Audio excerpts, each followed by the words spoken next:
Orbiter X.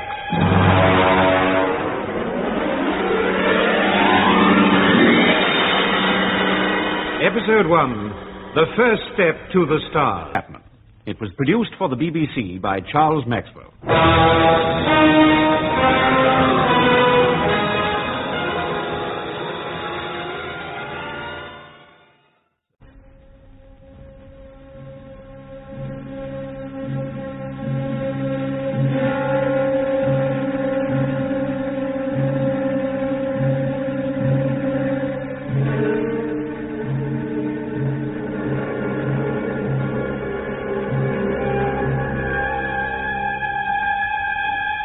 Orbiter X.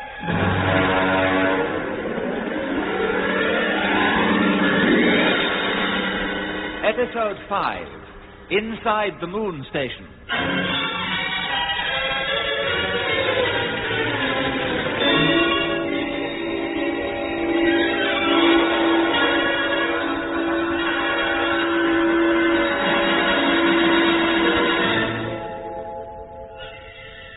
Colonel Kent and his staff at the headquarters of the Commonwealth Space Project, Woomera, are unaware that their plans to assemble the space station known as Orbiter X are being sabotaged by an organization called Unity, led by Max Kramer. Unity is ahead of the world in space travel and has already established a base on the moon. Kramer, Captain Bob Britton, Matt McClelland and flight engineer Hicks are aboard a Unity ship which is heading towards the base. It makes a crash landing in quicksands in the lunar plain of Wargentin, but Kramer is confident that a rescue party will arrive quickly. Meanwhile, at Woomera, where all ships are grounded, Colonel Kent is asking Sir Charles Day, Minister of Astronautics, for permission to launch an unmanned moon probe. He's interrupted by a control officer who announces that no fewer than 10 tracking stations have reported an unidentified ship flying into the Wargentin area, which is near the rim of the moon in its third quadrant. Charles, a moment ago you said it would be foolish to take any unnecessary risks for no immediate reason. Now we have that reason. So can I have permission to launch the probe? I don't want to be difficult, Kent, but what practical purpose will it serve? The projectile can be aimed at the area where the UFO landed. Its TV cameras may or may not send us back pictures. That depends on the interference level. But there's a good chance that its film cameras will bring us back some very interesting material. Yes, but we don't want any diplomatic complications. This UFO, or UFO as you call it, must surely be a Russian or American rocket of some sort. We will check with the UN Space Department. If it is, we might consider ourselves fortunate. But if this object, which has just been sighted, is a genuine UFO belonging to no country on Earth, then it follows that our boys were not alone in space when they met with disaster. They could have been attacked. Yes, I suppose it is just possible. I'll get on to the Space Department now. But if my theories are correct, there is still one ray of hope. Britain and his colleagues may not be entombed in their derelict ships out there in orbit. They may be still alive, but under what circumstances and in whose hands, heaven alone knows.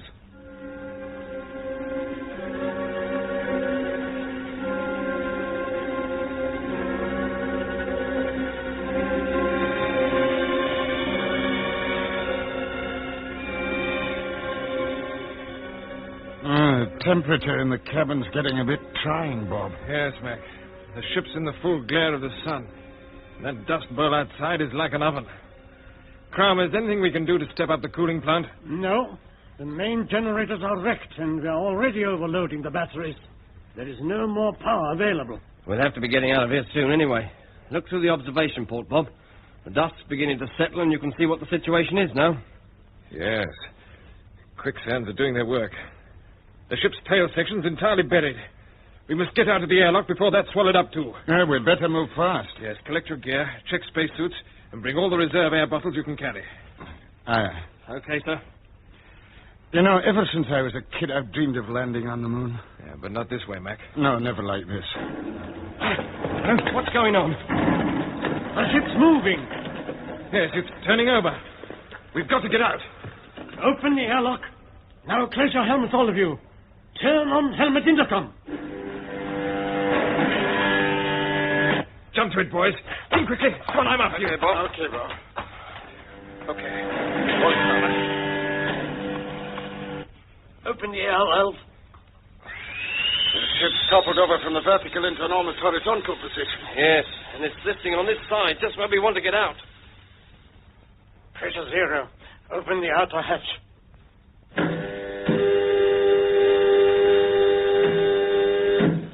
Everybody out, quickly, before the lock fills up with sand.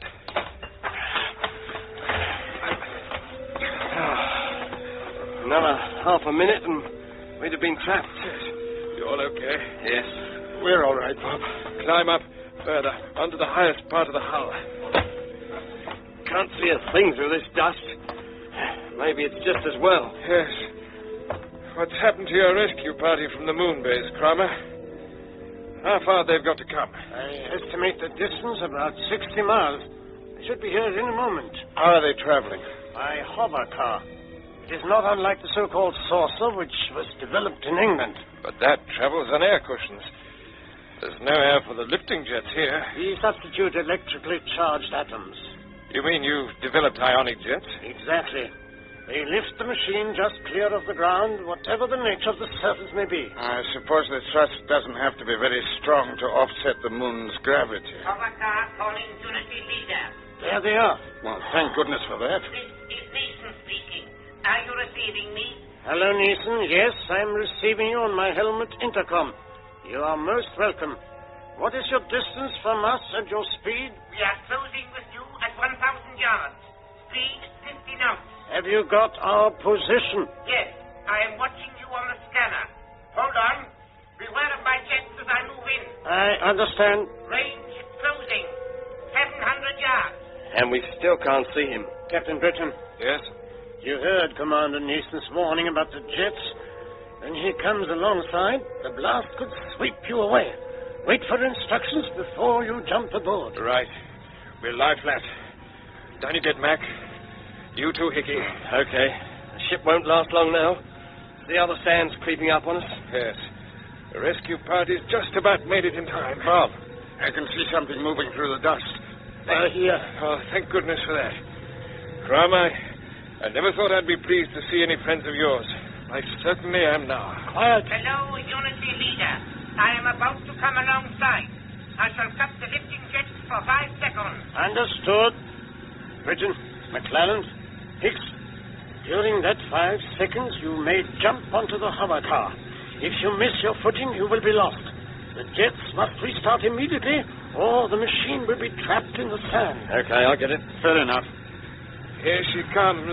The Grace Darling. Looking more like a flying saucer than a blooming lifeboat. Keep down. I can feel the blast.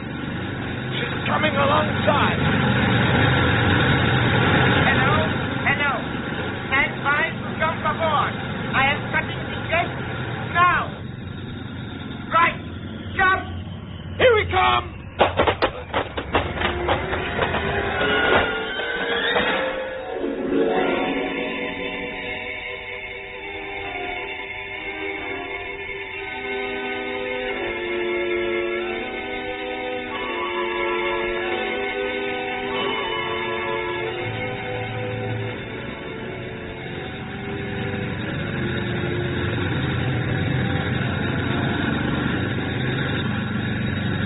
Now we are entering a canyon which leads into the Unity crater and our moon headquarters. And just look at those cliffs on either side of us.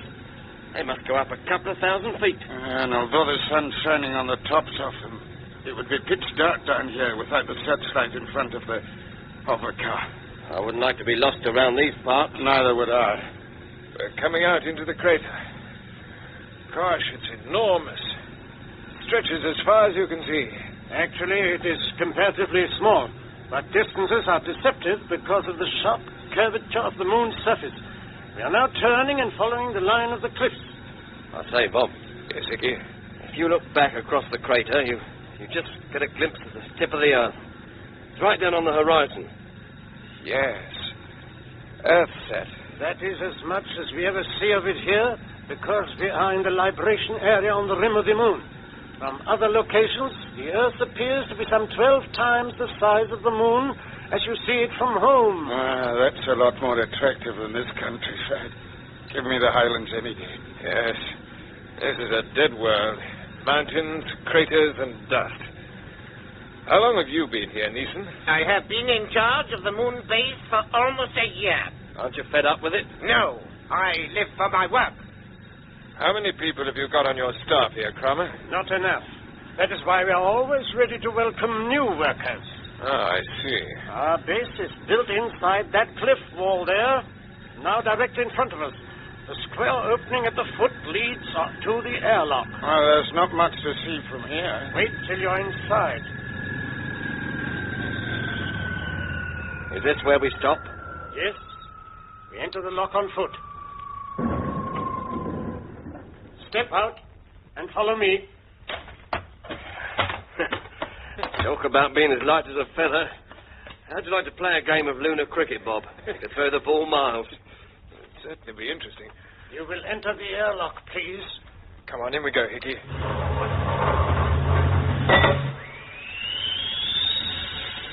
When our pioneers arrived here, this, of course, was an open entrance to the cave system, which has become our headquarters. What's the composition of the air that's being pumped in? Normal, except that we substitute helium for nitrogen. As you know, it is less ready to gasify the blood under sudden decompression. Right. How much oxygen do you allow each man for a day? I aim at 3.5 pounds, but we recover about 80% from exhaled carbon dioxide. Pressure normal. The inner hatch is opening. You may now dispense with your helmet.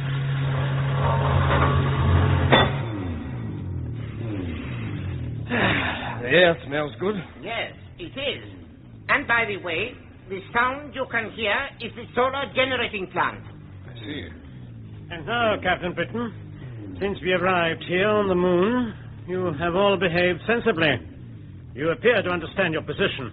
You are utterly dependent upon unity for your continued existence. Even the air which you are breathing is supplied by us. Escape is impossible. I therefore expect your cooperation. All right. We'll accept orders within reason, but we still owe our allegiance to CSP. Is that clear? Perfectly. You understand, Mac? Yes, Bob. You too, Hickey? Aye, sir. Good. Good. I'm glad we understand one another. And now you may be interested to see something of our work. Come with me. I will realize that everything here is on a reduced scale. But first we'll look into the control room. Hello, sir. Hello, Lieutenant. Glad to see you, sir. Thank you. Anything to report? Yes, Commander Gelben is prepared to take off from the Earth headquarters with a relief ship. He is waiting for your instructions. I will speak to him later. Yes, sir. As you see, Britain, we have everything here which is necessary to the handling of our ships. Visual monitors, radio control, beam approach, interference transmitter, and so on. Come with me. Well, it's quite a setup. Yes, it is, isn't it? I want you to see what we have achieved on our comparatively slender resources. You will realize that when we have formed the world government, there will be no limit to our scientific progress. What's that I can hear? Drilling operations. We are opening up a new gallery. Now, this is the air conditioning room. I'm sure it will interest you as future Orbiter X officers. The pumps are extracting stale air from the headquarters and circulating it through cooling pipes. First, the water content is frozen out and separated, then the carbon dioxide. So we are left with clean oxygen and helium, which are returned for use. Yes, and you're getting oxygen from the chlorella plants in the illuminated water tanks. Yes, but the main object is to harvest the plants themselves and process them for food. When the sun is in a suitable position, they are exposed to its light by opening the shutters. What on earth is this? What's happened? Stay here. We'll soon know. Explosion in the drilling tunnel, sir. There are 5 men trapped in there. Oh, what could have caused this? Probably an escape of gas. You said that the moon was a dead world, but that is not entirely correct. When you dig below the surface. Has anything like this happened before? Yes, once. Were there any survivors? No. And it is unlikely that there are any now. But you'll organize a rescue party? We shall see. Dr. Kramer, I have just looked through the airlock. The tunnel is completely blocked. I'm afraid the men are trapped. Their position is hopeless. There's nothing we can do. Get back to your post. Kramer, aren't you going to try and help those men? They are almost certainly beyond our help, and I'm not prepared to risk more lives. Our numbers are too small. But you just can't leave them. It's no concern of yours. Why, so we are wrong. Some of the victims might still be alive. Yes, I wonder. You would like to help them, Yes, and whether they're unitists or not, they're human beings. Very well. I have endeavored to meet you on all points. You shall be the rescue party. All right. I should not like to be thought inhuman. Neeson, take Captain Britton and his friends down to the tunnel. See them safely through the airlock.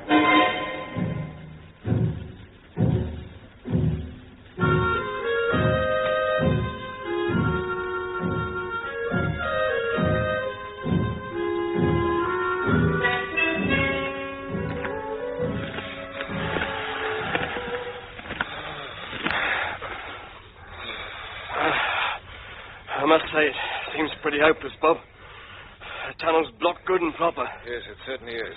It's not going to be easy. Working in spacesuits. There's no help for it, I'm afraid. The pressure's almost down to nothing. There must be an air leak through to the outside surface. Yeah, that's why they've installed the airlock here. Safety precaution. Exactly. Kramer's too wily to be caught by explosive decompression. Without that lock, the whole HQ would have been vacuumized. All right, chaps, start working.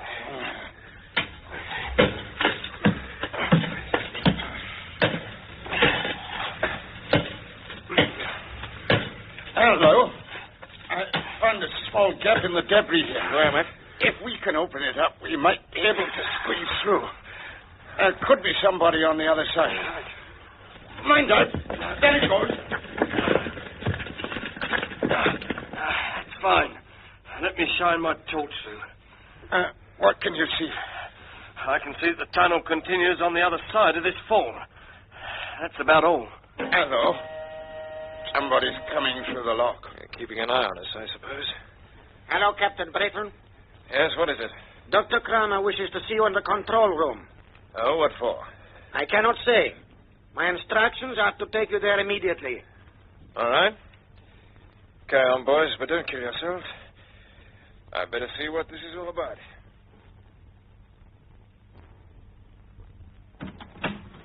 Ah, Britton. How is your rescue work proceeding? Oh, you've hardly started yet. But you didn't bring me here to ask me that, did you? No. I want you to tell me what you know about certain activities at Woomera. Oh, what are you getting at?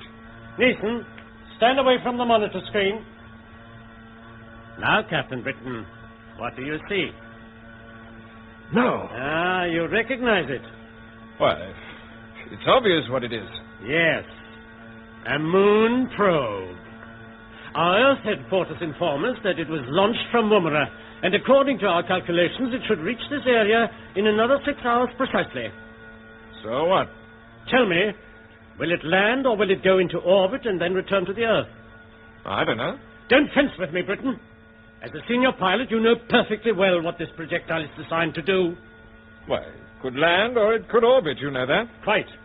But assuming that it does land, which seems most probable, judging by the design, what is its program of operations? Oh, why ask me? You'll probably find out for yourselves. We certainly shall. Because we intend to recover the projectile and bring it back here by hover car, in sections if necessary. And incidentally, the hover car can be perfectly screened from observers on the Earth. I was wondering about that. And with the projectile safely in our workshops, you, with your expert knowledge, can help us to dismantle it completely. We shall see. I shall tolerate no nonsense. Machines such as this provide us with a valuable source of materials and components. But how do you hope to find the thing when it lands? It is transmitting a most convenient signal, which will doubtless be familiar to you. Netman, turn up sound. Yes, sir. Now, listen. Our hover car simply homes on that after the landing. Yes, but your interference transmitter isn't working yet. When you switch it on, surely it'll swamp these signals? No. We shall still be able to pick them up at short range. All right, Chapman, you can cut sound. You seem to have everything worked out nicely. I think we have. Now go back to your good work. There's just one more point. Well? For the sake of your friends, I hope you will help us. What do you mean? Think it over. All right, Letman. Take Captain Britton back to the tunnel. Yes, sir. This way, Captain Breton.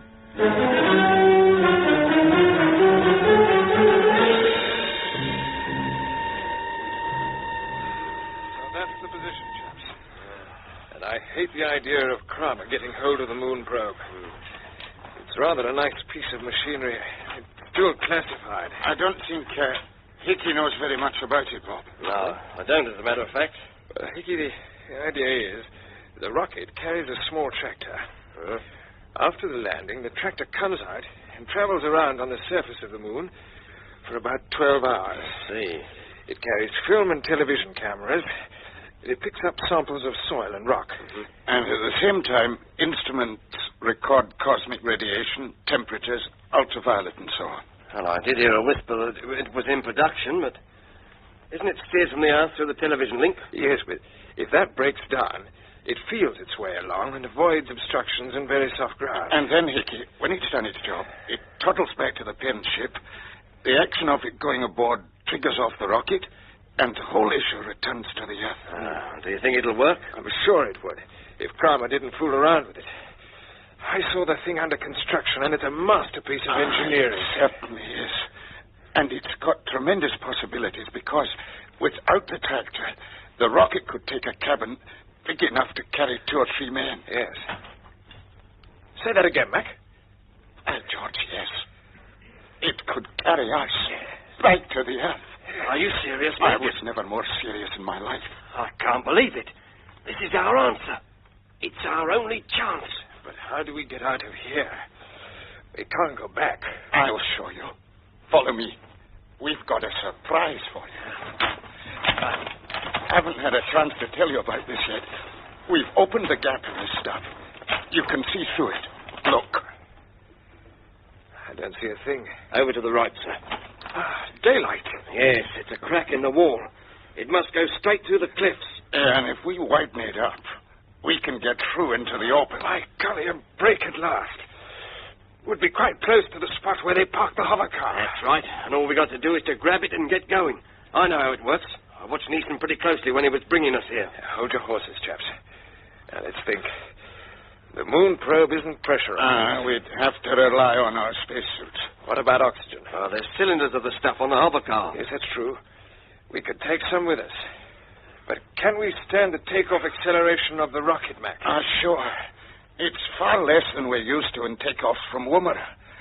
We might be a bit uncomfortable when we get into the Earth's atmosphere, but the rocket has a good cooling system to protect the gear. That sounds like a piece of cake. Don't talk too soon, Hickey.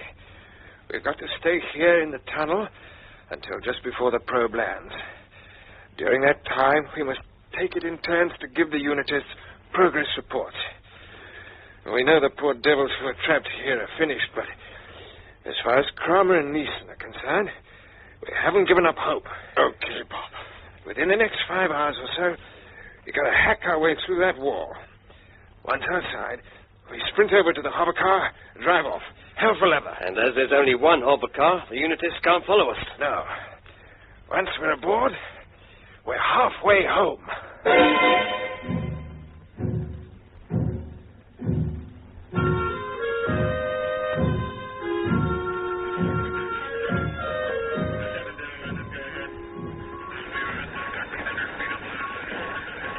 Moon probe bearing TK7HX54. It's well inside the moon's gravity pool now, Sir Charles.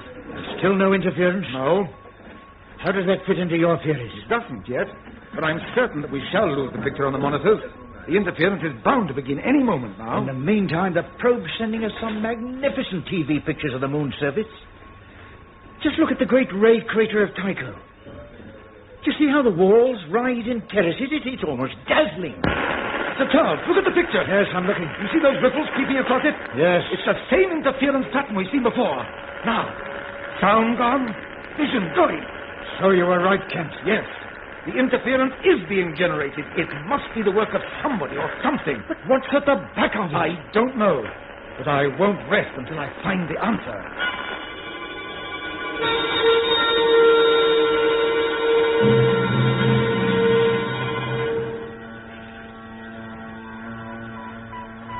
Neeson, I want to know where the projectile will land. Give me the information quickly. Right Dr. Kramer. I am feeding the details into the computer now. The CSP people seem to have produced a rather successful machine. It's behaved very well. I shall be most interested to see what they put into it. According to our calculations, if it holds to its present course, it will land very close to us. Where? About 40 miles to the north. Almost on the fringe of Argentin. I wonder why. I don't like it. I don't like it at all. Oh, Letman, have you checked the interference transmitter? Yes, sir. It is quite in order. Dr. Kramer! What is it? I am looking at the time figures. The projectile is slightly ahead of schedule. How far ahead? Approximately 15 minutes. Very well. Go and prepare the hover car. I'll join you shortly. Then we can set out towards the predicted landing zone before our Woomera visitor arrives.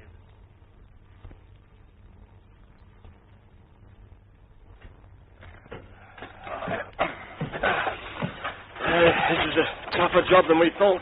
Yes. Keep going, Hickey. We're almost through. We should see the hover car as soon as we get this last bit of rock out of the way. The trouble is, the sweat keeps running into my eyes. Okay, Mac, I'll take over. Oh, thanks, old boy. We must remember to localize our intercom before we go out. We're screened while we're in here, but we don't want to broadcast our conversation when we get outside. Okay, Mac. Yes, Mac. How's the time going? The projectile's due to land in about half an hour. On your hips. Nice work, Bob. Last barrier's down. Out we go. Straight for the hover car. Watch your cables. Right, I'm coming. Hold it! Oh, no! What is it? The hover car. It's taking off. Too late. Cross. So ends the 7th episode of Orbiter X, an adventure in the conquest of space by B.D. Chapman. It was produced for the BBC by Charles Maxwell.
Orbiter X.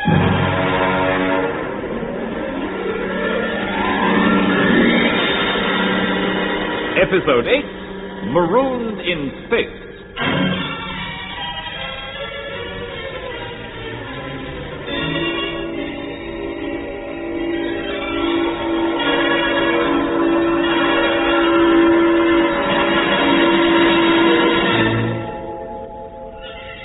The first attempts by the Commonwealth Space Project to assemble the space station Orbiter X had been sabotaged by the organization known as Unity. Jack Bradley, captain of the first CSP assembly crew, remains captive in Unity Earth headquarters, while Bob Britton, Douglas McClelland, and flight engineer Hicks have been compelled to help with the construction of the station. Unity leader Kramer flies them out to the cluster of components which are circling the world in orbit.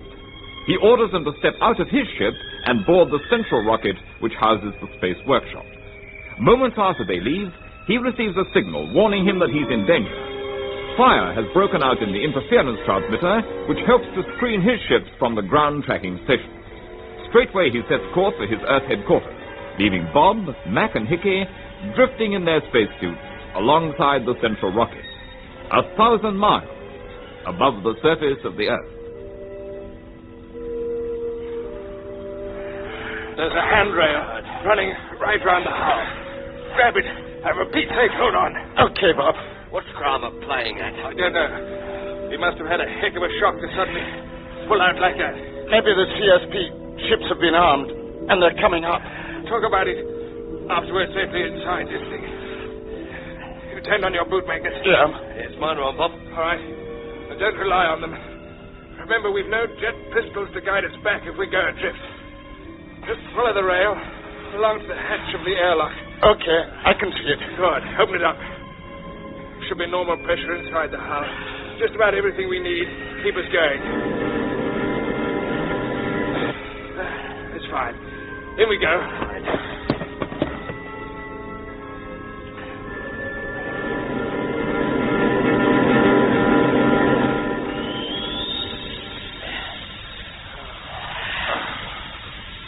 Listen to that air coming, eh? Yes, that's my idea of sweet music. Yeah. Pressure gauge is rising.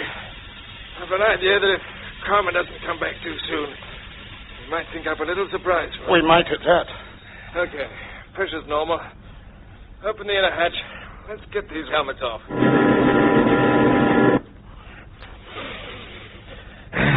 It's a relief. The atmosphere's not too bad. Oh, no. We'd better get the air plant working right away. Yeah, and we need some light, too. Okay. Just stay where you are. I know where the generator switch is. Good man. That's the stuff. Now we can see what we're doing. Yes. You can start the air plant. Right, Bob. Well, everything seems to be working. Shall I open the covers of the observation ports, Bob? Yes, we shall have to keep a watch out for Kramer. He'll be back sooner or later. No sign of the blighters yet. And there aren't any of our ships around either. No, I didn't think there would be. Beats me why Kramer and his stooge Galvin should buzz off and leave us like this. Well, they know we can't get in touch with Woomera, and they also know that these rockets weren't built to make the return trip to Earth. Yes, but why did they suddenly sheer off like that? Well, they obviously had a sudden panic on their hands. Maybe their ship developed a fault. It could be trouble at their Earth headquarters or their moon base. Yeah. Whatever it was, they've left us to it. The moment Orbiter X was completed, it was up to us to see if they couldn't use it. But now, if they'll give us a little time, we might find a better way out. Anyway, try and relax for a couple of minutes. Let's see what our position is, and I'll do a bit of thinking out aloud, eh? Good idea. Right. We're more or less in the center of a cluster of 40 rockets which contain all the components of Orbiter X. Fortunately, we happen to have landed on the only one which can supply us with the essentials of life. Uh-huh. And there's a good food store up for it. And we've got oxygen, light, temperature control, and, of course, the workshop machinery. Yeah, bags of machinery, but what are we going to use it for? Well, we can assemble one of the space chariots to start with. All the parts are packed away in the stores, and it's fairly simple to take them out through the airlock, put them together. Yeah, I'm sorry, Bob. I only saw the chariot on the drawing board. What's it really like? Well, it's pretty good. It's so simple. It's just a skeleton framework, rather like an old-fashioned car chassis. And it's got two small thrust jets on one end to make it go, and a couple of retros on the front to stop it. Yeah, and it was designed as a means of transport between the components of the space station. I see. You ride it, Hickey, rather like the Roman gladiators used to ride their chariots. Hence the name. Well, I don't think I'd be much good at that sort of caper. In any case, where would it get us? I think I've got the answer. Yeah? And it might work. Well, come on, what is it? Bradley's old ship, Orbiter 1, and our ship, Orbiter 2, are still circling the Earth at more or less the same altitude we're at now. Yeah, but they're a couple of derelict wrecks. You think so? Well, of course. On Orbiter 2, the jet outlets are smashed, the starboard compressors had it, the cabin pressure's down to zero, Yes, I know all that, but look around you here. We've got all the facilities for carrying out repairs in space. And if you look in the stores, you'll find all the replacements we need to get our ship working again. Yes, you're right, Bob. Spare jets, compressors, tools, we got the lot. And we can load them onto a chariot, fly them over to Orbiter 2. Yeah, it's a great idea, Bob. It may take a week to see the repairs through, but if we can get away from here before Kramer comes back, He'd never dream of looking for us aboard the old ship. No, he'll probably assume that we were either swept away by his jets when he pulled out, or he'll think we just drifted away in our spacesuits. Yes, which could easily have happened. Yes. The problem is navigation. We're traveling in orbit over the poles, and Orbiter 2's course is inclined at an angle of about 45 degrees to the equator, as far as I can remember. 47.5, actually. Oh, you know that, do you? Yes, I remember what our course and velocity were when we bailed out. Oh, good for you, Mac. Well, I was in charge of the navigation. And if you give me a little time, I can calculate just when she'll be at her nearest point to us. Yes, which is when we should pick her up with the chariot. Exactly. That's marvelous. If you'll start working on that, Hickey and I will sort out the spare parts and begin putting the chariot together. Okay, but all this is going to take some time. Kramer might just be back before it's finished. That, my boy, is a chance we've got to take.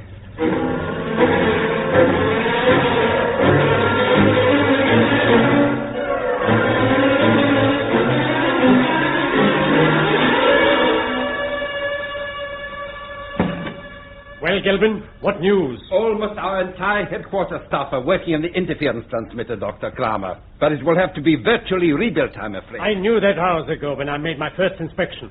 What I want to know now is how long will it take? Several days. And I don't like leaving Britain and his team on Orbiter X. They can do no harm. Perhaps not. But we have an emergency interference transmitter ready for service. It can work for short periods, and it would screen us from the ground monitors if we did decide to fly out and collect Britain. But why? He has no radio and no transport. No, that's true enough. Yes, I think our main concern is Woomera. We know the ships are grounded, but what is happening there? We have no information at all. What we need is an agent at Woomera. Yes, but who? What about this pilot, Captain Bradley? I understand he's changed quite a lot during the past week. Oh, yes. Our new methods of indoctrination work quickly. Bradley is quite ready to work for us now, but CSP believe he's dead and still aboard his derelict ship Orbiter 1. Obviously, it will be out of the question for him to reappear suddenly in Woomera. I wonder. I like to see him. Yes, have him brought here. Right. Yes, sir. Have Captain Bradley sent to Dr. Kramer's office at once, will you? Yes, very good, sir. I will see to it. Before he comes in, tell me something about him, Gelvin. Tell me about his mental condition. Well, as a result of our treatment, he's lost interest in all his old associations, including his wife and family in London. Good. He is now opposed to the Commonwealth Space Project, and politically he despises both democracy and military dictatorship. In fact, if you ask him about these things, he will repeat our own party line. He's dedicated to unity. How does he look? Well, as you'd expect.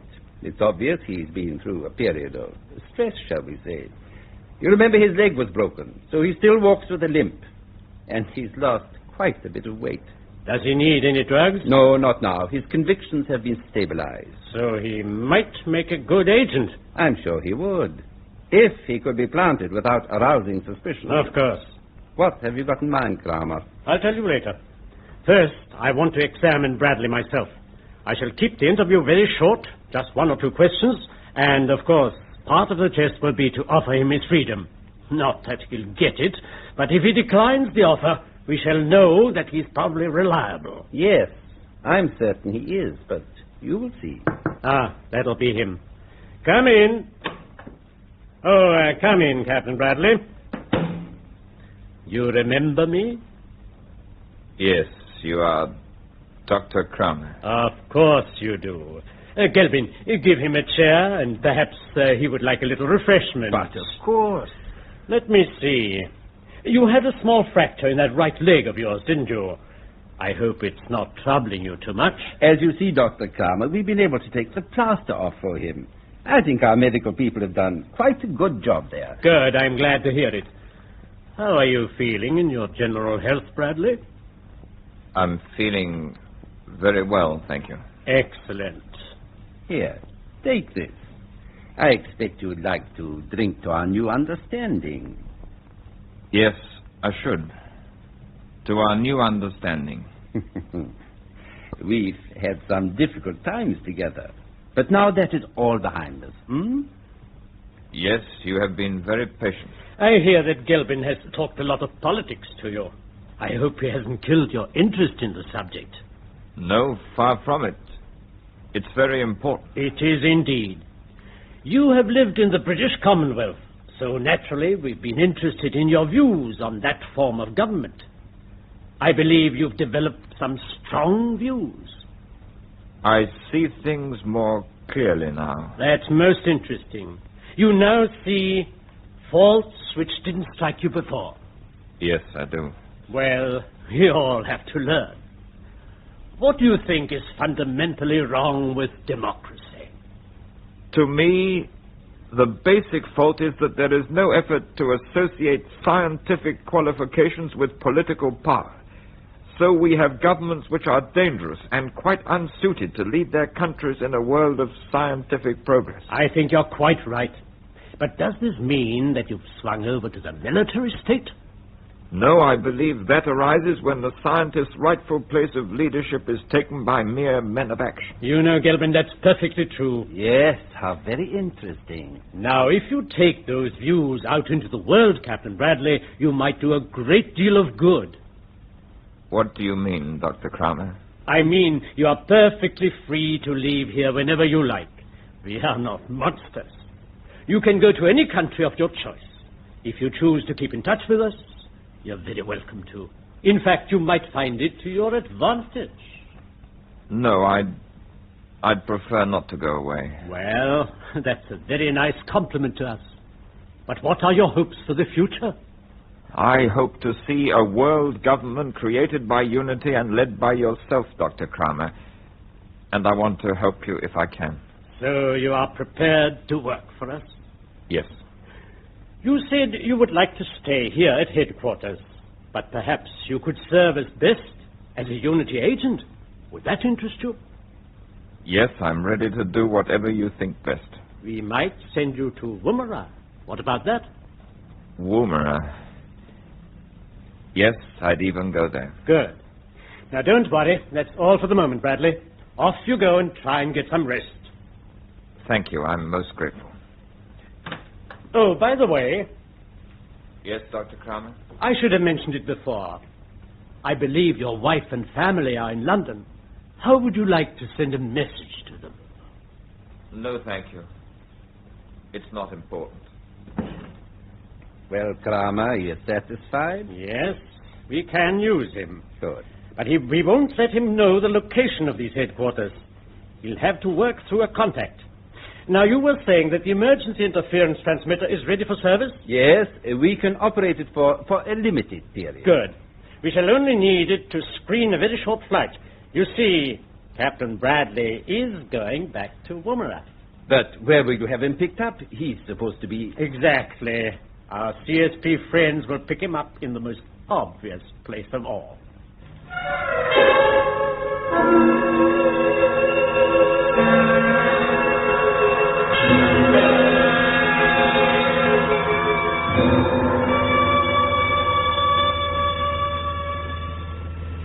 How's this space chariot shaping up, Bob? If you look through the observation port, you can see for yourself. It's floating right alongside. Hickey's out there fixing the control panel onto the framework. Framework is right. Looks a bit flimsy, doesn't it? But good enough for short hops. That's what's worrying me. I've just worked out our course for orbit at 2. Ah, why didn't you say so? I'm afraid there's a snag. Oh, what's the trouble? Well, the nearest she'll ever come to us is 500 miles. Oh. And 500 miles on that piece of ironmonger is going to be a rather shaky do. Yeah. I don't even know what speed it's capable of. Neither do I. It was only built for pottering about, so nobody ever worried very much about that. In fact, the design is aimed at keeping the speed down as far as possible. Ah, Hickey's coming back through the airlock. Yes, I'll take him on a test run in a moment. Tell me, Mac, how long have we got before Orbiter 2 closes into the 500-mile mark? About 8.5 hours. Hmm. So that gives Kramer plenty of time to come back and step on us. Yeah. Well, how's our flight engineer? Oh, dear, oh, dear. I'd like to meet the bright boys who designed that little lot out there. All right, Chief. Now, listen. I got a nice little surprise for you. Okay, I'll buy it. We're going 500 mile on that chariot. Oh, no. Oh, yes. And we've got about 8 hours to kill before we start. So that gives us nice time for a test run. Yes, well, shall I stay here while you and Mac go? No. I want Mac to stay here and work out our speed by time and distance measurements. All right, Mac? Sure, Bob. Well, we'll just take a trip round the Orbiter X components, Hickey. See if we can remember what's inside the different rockets. Oh, so it's to be a revision test as well, is it? Come on, Chief, snap out of it. Cheer up. Let's get into the airlock. Okay. See you later, Mac. You hope. Thank you.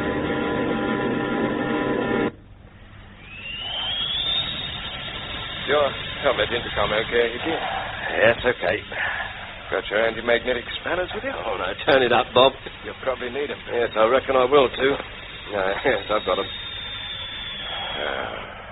Pressure 0. I'll open the outer hatch.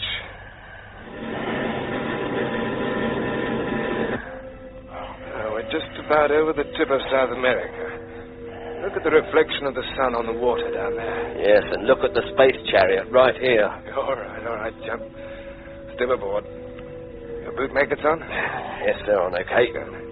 We better check the mountings for the jets before we start them up. Well, the thrust jets are okay aft. Yes. Retros seem to be okay up in the front.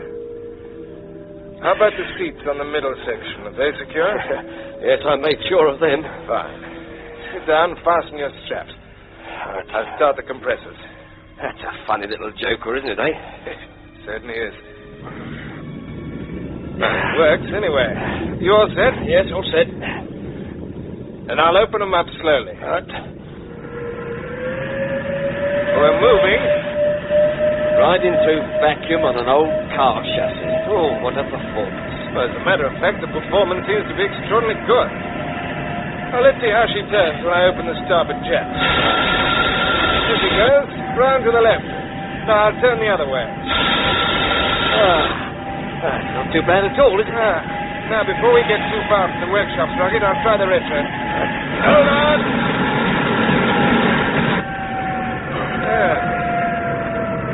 Oh, what do you think of that? There's brakes for you. Yes. Do you mind if I take over, Bob? Yeah, I hope so. Right. Here you get. Right, okay. Now then, steer for rocket number 2. You can see it almost between us and the pole star. Yes, I've got it. I must say, hand was all right. Changing your ideas a bit, eh?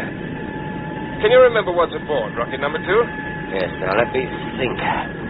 The middle section of the rocket itself will be part of the space station's central hub. And the station airlock is inside, already assembled. That's right. Now, open the jets and we'll cross over to the far side of the cluster. Skim round the rockets over there. Right. I say that thrust doesn't help push you back into your seat, doesn't it? It certainly does. You better slow down or we'll be landing on the South Pole. As a matter of fact, you've got to be careful with this thing. It wouldn't be difficult to shoot right down into the atmosphere and burn up. You're right there. Make a turn round. We'll go back to the central workshops. Okay. The rest of the rockets are the really expensive ones. They're carrying the power plant, communications equipment, the laboratory apparatus, and... Now, say, what's your target? We're closing in fast. Right. I'm starting the retrojets. Now, come up alongside the workshop's hatch. Okay, you're the pilot. There we are. How's that? Well done. Well, what do you think of the space chariot well, now? I must say I take back everything I said. She may look like an ugly bit of hardware, but my gosh, she handles like a dream. She certainly does. And if Kramer will just keep away a bit longer, we'll be aboard Orbiter 2 and back at Woomera within a week. That'll be a shock for him. Quite a shock for Colonel Kent, too, I think.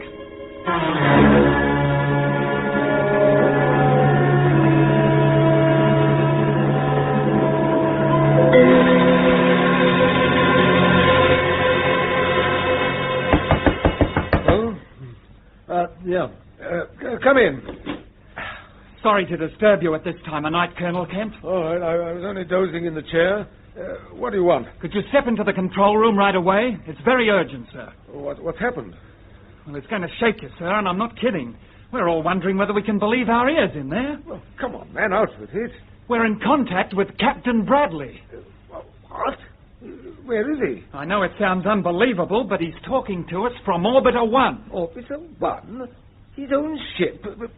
This isn't a hoax, is it? No, I assure you, sir. Right, come along.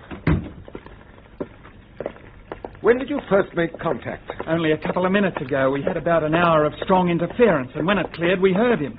We thought it must be somebody playing a crummy trick at first, but then the monitoring station started ringing up in a heck of a panic, and they all say it's Bradley's voice. Have you alerted the direction finders? Yes, the report should be coming in now. Any more news, Arthur? Yes, direction finder says signals are definitely coming from Orbiter 1. Possible. I know it doesn't, sir, but you can talk to Brad yourself. Take my chair. The mic's on. All right. Hello? This is CSP Woomera calling Orbiter 1. CSP calling. Come in, please. There, we know he is. Hello, Orbiter 1. Are you receiving me? Hello, this is CSP Control. Hello, CSP. Orbiter 1. Answering you. Yes, that's him. Brad, this is Kent here. Tell me, what's happened? Can't talk very much. Take your time. Is anyone with you? No, flight engineer Carter was killed by an explosion in the engine room. Wilson went out to inspect the hull. Never came back. I've been living on oxygen from the fuel tank. Almost gone now. Can't hold out very much longer. Brad, after you first took off, you sent us a signal saying that your starboard jets were smashed. What happened? There was a collision. Don't know what caused it. A collision? What with? Brown, have a ship lined up on the launching platform for immediate takeoff and alert one of the pilots. Yes, sir. Call Captain Knight. Tell him we're going out to Orbiter 1. I'll be traveling with him. Okay, sir. Hello, Orbiter 1. Brad? Are you still listening? Yes, but reception intermittent. All right. I won't worry you with any more questions now. I'm coming out to pick you up. Don't risk your neck. There may be a fault in all our ships. Something wrong with the compressors. Listen, Brad. I'm not leaving you alone out there. Don't worry. I'll keep a check on the compressors. Just hold on a little longer, and I'll be with you. You understand? Yes, I understand. Brown, put a call through to the Minister of Astronautics in Canberra.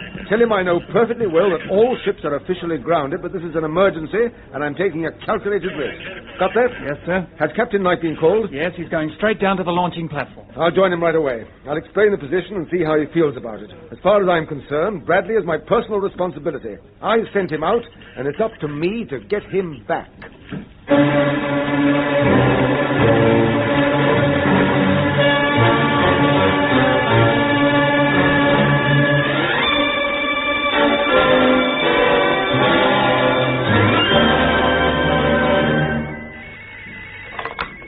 Unity control. Yes. Right, very good. Dr. Kramer. Yes, Kelvin? The tracking office is feeding vision signals straight through to our central monitor. We should see Kent's ship soon after he takes off from Woomera. Good. Stand by with the predictor to check his course and turn up the sound monitor. Right. You know, I must say, from the time we left Bradley aboard Orbiter 1, he has carried out his instructions admirably. His warning about the imaginary faults in the CSP ships was really quite convincing. It was essential that it should be. It ensures that the remainder of the Commonwealth fleet remains grounded. At the same time, it covers us if we should have to take the offensive against Kent. Calling Orbiter 1. This is another signal. CSP Woomera, calling Orbiter 1. Orbiter 1 answering you, CSP. Hello, Brad. Colonel Kent and Captain Knight have taken off safely in a relief ship. Ah, good, they're on their way. You haven't long to wait now, old boy. They'll soon be with you. Thank you, CSP. Hope they make it. Standing by. Yes, Bradley's doing very well. Ah, look. There's Kent's ship coming up on the screen now. Good. Check his predicted course. Right. Now, let me see. The trajectory is... Ah, wait. There's a complication. Look. Yes. Instead of climbing straight up, he's conserving power. And if he follows his present course... Exactly. It will take him dangerously close to Orbiter X, and his attention will be concentrated on the component rockets. And if Britain makes a visual signal, It could hardly be missed. But we can't risk the meeting. What shall we do? I hate altering my plans, but unless Kent changes his course, he will have to be stopped. Check his range and line up the missile. Right. I shall allow Colonel Kent to within 300 miles of the space station. If he approaches closer than that, Gelbin, I shall order you to fire. And to get away on a small transporter known as a space chariot. If they can reach their damaged ship which is traveling in orbit, they hope to repair it and return to CSP headquarters at Woomera. Meanwhile, the Unitists have indoctrinated Captain Bradley, who now agrees to serve as their agent in Woomera. To get him there, they put him aboard his ship Orbiter 1 and instruct him to send radio signals to CSP. The plan works, and Colonel Kent and his pilot, Captain Chris Knight, fly out to pick him up, while Unity leader Kramer follows their flight on his ground monitor. They choose a course which will take them close to Bob and the space station. So, to prevent their meeting, Kramer decides that if they approach closer than 300 miles, he'll launch missiles against them. Unknown to Kent and his pilot, therefore, it's upon their line of flight that their destiny depends. What's our altitude, Chris? Just coming up to 700 miles, Colonel Kent. Good. How are you feeling, sir? Oh, not so hot. Takeoff rather knocked me to 6. I suppose I'm getting a little old for this sort of thing. Never mind that. We've got a job to do. I'll check the navigation. Yes. If we stick to our present course, we'll be parking very close to the space station components. That's right. They'll be more or less in our path. In fact, you can just make them out on the radar screen now. We're converging with them pretty fast. No sign of Bradley's ship yet? No, not yet. Then the small blip we see on number 3 scanner must be Orbiter 2. Yes, I think it must be. I'll check that with CSP. Hello, this is Special Mission calling CSP. SM calling Commonwealth Space Project, Woomera. Hello, SM. CSP answering you. Control, there's an object bearing from us QY7GS04. Can you identify, please? The range is approximately 3,000 miles. Right. Trackers are checking for you now, sir. Thank you. Oh, Colonel Kent, I've just been given a report here. It's from the Minister of Astronautics in Canberra. He says everything's okay. And he wishes you good luck in a successful mission, and he's standing by for more information as it comes in. Good. Give him my compliments and tell him I'll keep in touch through you. Okay. I've got that answer to your query now, sir.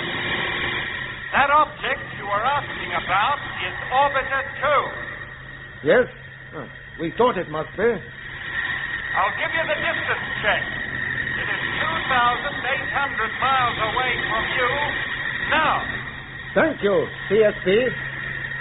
That's all. Yes, I wonder. I know what you're thinking, sir. Oh, do you? Yes. If Jack Bradley has managed to hold out aboard Orbiter 1, isn't it just possible that Britain or some of his crew might still be alive in Orbiter 2? Exactly. At the last time we heard from Bob, he had oxygen for about an hour. Well, Brad found a method of tapping the oxygen in the fuel tanks. The others could have done the same. If they have, why haven't they called us? We can only find the answer to that by changing course and boarding them. Yes. Well, that would mean opening the jets and using the compressors at top boost. Yes.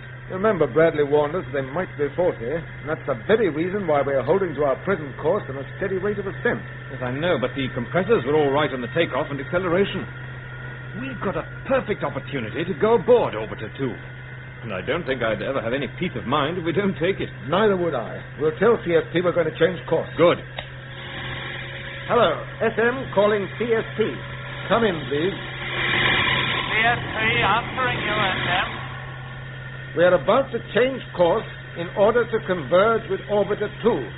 We shall then rendezvous with Orbiter 1 as arranged. There'll be very little change in the time schedule. That's all. Thank you, SM. Message understood. Well, we're committed now, Chris. Start the compressors. Yes, sir.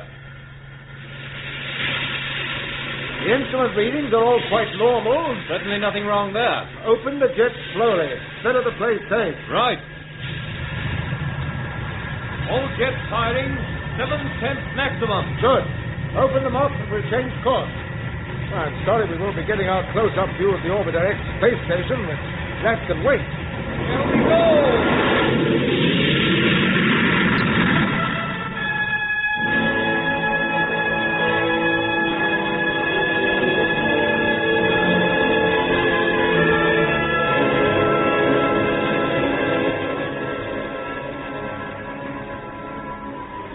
We're away from Orbiter X now, chaps. If we've left anything behind in the workshops, it's too late to turn back. I think we've got everything we shall need, Bob. It's a pity we can't have a picture of ourselves right now. 3 men in spacesuits, sitting on a sort of flying car chassis loaded with gear, and a couple of tinny little jets stuck on the back. Talk about the satellite brothers. That's just what we will be if these jets pack up. They won't. In fact, we can cut them for a bit and give them a rest. We don't want to burn them out. How much further do you make it to Orbiter 2, Max? I was just thinking we should be able to see her now. The trouble is this portable radar outfit isn't much use at this distance. Okay, I'll start sweeping. Concentrate on bearing 275 DL34. She's around there somewhere. Okay. According to my calculations, she must be passing over the Canadian Northwest Territories. We should intercept over Hudson Bay, which you can see already. Yes. Here, I've got her. You have? Yes. What's this? Hey, look at the screen. There's another ship alongside her. What? It can't be true. Must be a double image. It isn't, you know. That's a ship, all right. The Unitists must have decided to check up on the old orbiter. I must have. What shall we do, Bob? We must sheer off. Open the jets. I'm turning well away to starboard. Okay, that'll do. Cut. We'll keep our distance and hope they don't spot us. They're not likely to, unless they're on the lookout. We're a pretty small target. Now, what beats me is why should Crum and his mob suddenly choose this particular moment to make their check? I think the explanation's simple enough. They were probably on their way back to join us at the space station. This happens to be the time when the ship and the station orbits are closest to one another. They saw the ship very near to them. That was that. I don't imagine they'll stay there long. I hope not. We don't want to stay in our spacesuits long. Even when we do get aboard, we'll have to work in them until we've patched up the hull and made it airtight. Yes. As far as I remember, the fractures weren't too bad. The thing would be for you, Mac, to get straight on with that job, while Hickey and I start fitting the new jets. Good idea. And I can help you with the compressor. Yes, that's it. At least we can't call it heavy work. The compressor may weigh about half a ton on the ground, but up here I can push it around with my little finger. Make sure you're anchored to something solid. Otherwise, you'll be the part that's pushed. Yes, thank you very much, Bob. Yes. Look at the screen. The Unity ship's moving off. Yes, you're right, it is. Oh, thank goodness for that. Shall we get back on course? No, hold on. Watch the screen. If Crum and his friends are going straight to Orbiter X, they'll be coming in our direction. Yes, that's a thought. But they don't seem to be. No, they're going the other way. Yes. I wonder why. Well, maybe they've decided to have a look at Brad's ship while they're at it. Yes, maybe they have. The main thing is they haven't seen us. All right. We've got a lot of work to do. The sooner it's done, the sooner we'll be back with Colonel Kent and the boys again. You can open the jets now, Hickey. Give them all they've got. Okay.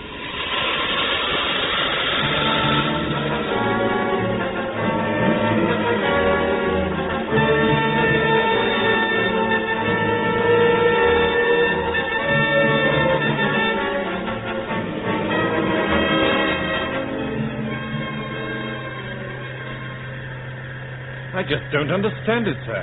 They weren't the sort of chaps to step out into space and give up like that. Well, Orbiter 2 was empty. We saw that for ourselves. And the airlock hatches were both wide open. That's what makes it so extraordinary. They must have known what they were doing. We'll go into it later. Just concentrate on Orbiter 1, Chris. Yes. Range closing to 150. A burst or two on the retrojets and we'll be alongside. Good. I'll give Bradley a call. Hello? This is SM calling Orbiter 1. Brad, are you listening? Orbiter 1 answering you, SM. Yes, I'm standing by. Everything all right? Yes, Brad, but I didn't keep calling you in case we ran into trouble. We're about to start the retrojet, and we'll be alongside you right away.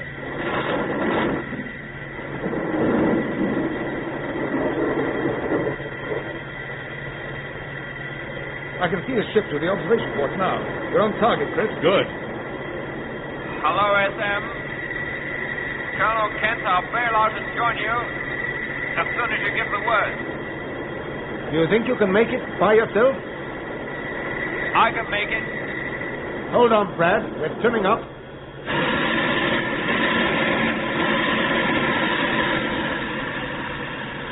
Ah, how's that, sir? There's about 20 yards between us. First class. You might call it beginner's luck. I didn't say anything, but for a split second on the run-in, I thought I was going to ram Orbiter 1. He's been rammed already. You see the damage to its starboard jets? Yes, I do. I have to come out here again and make a thorough examination.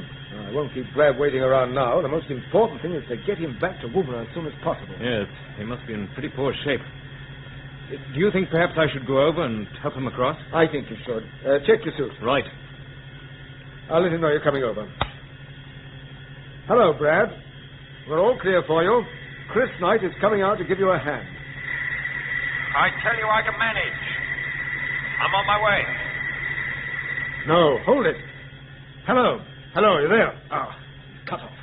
Can't say I blame him. If I'd been shut up in that thing for a few weeks, I don't think I'd wait. No, neither would I. He'll be going through his airlock now. What shall I do? Nothing. Just watch and see how he gets on. You can always go after him if he's in trouble. Of course. Hello, the outer hatch of Orbiter 1 is opening. Yes. And there's Bradley. Yes. He's stepping out. He seems to be moving all right. Good. You can empty our airlock and make it ready for him. Right. Hello, SM. I'm speaking on helmet intercom. Can you hear me? Yes, Brad, we can hear you. And we can see you. You're doing fine. Yes. I'm okay. Steady with your jet pistol. You've got a slight drift to your left. That's better. Our airlock is ready for you to step into. Thanks.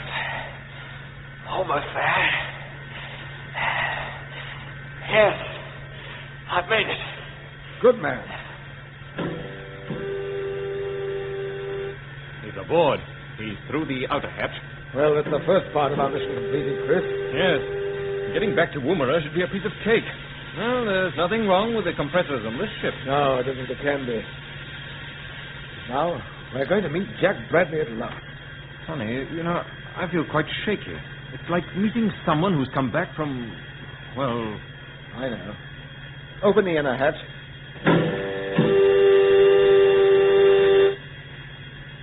Brad. Get his helmet off, quickly. Right. Poor chap, he looks as if he's practically dead on his feet. Yes. I made it. Yes, you made it. You're safe now. Chris, turn on the small oxygen cylinder and hold the tube close to his mouth. Okay. Keep him steady while I see to the rest of his suit. I've got him. Oh, funny, it never occurred to me until now that when a man collapsed out here, he'd stay more or less upright. Now you know. I'm all right. Yes, well, now don't worry. But what happened to that leg of yours? I don't know. I can't remember. Give me a drink or something. Of course. I'll get a squeeze bottle for you. You'd better lie down now, Brad. I'll help you over to one of the contour seats. All right. I can get there myself. Steady now. I'm all right, I tell you. I can take it. Oh, but you don't have to anymore. Try and relax. Here's your drink, Brad. What is it? Coffee. Okay. Oh, that's fine, thanks. It's good of you to come out for me. The radio packed up, you see. And after I repaired it, I kept trying to get through to you. And of course, we didn't hear anything until the interference lifted. Then we came straight out. You weren't the first one. You mean you saw Britain when he came after you? No, I never saw him. What? Was he out here? Yes. And he never came back. Oh. I'm sorry. That's bad. Brad, what did you mean when you said we weren't the first? I saw plenty of ships. Big, beautiful ships. They'd come alongside and tempt me to go out to them. I tried it a couple of times, but whenever I opened the outer hatch, they just melted away. They were all in my imagination. Then I remembered Wilson and I stayed in the cabin. I stayed with Carter until I couldn't stand his stupid, lifeless grin anymore, so I put him out through the airlock, with his jet pistols fixed to him and working. And away he went. Gee. Brad, are you quite sure that all those ships were in your imagination? Is there a chance they might have been real? Now listen, Colonel Kent, who's round the bend, you or me? I've done a lot of flying. I know when I'm seeing things and when I'm not. Of course. We won't worry you with any more questions. We want to get you back to Woomera as soon as possible. You know what it means. Do you think you can stand up to the jet thrust, or shall we wait a bit? No, let's going. I want to feel the ground under my feet again. All right. Fasten your straps. Chris, start the compressors, and we'll move out of orbit. Yes, sir. Hatch open. Here we go.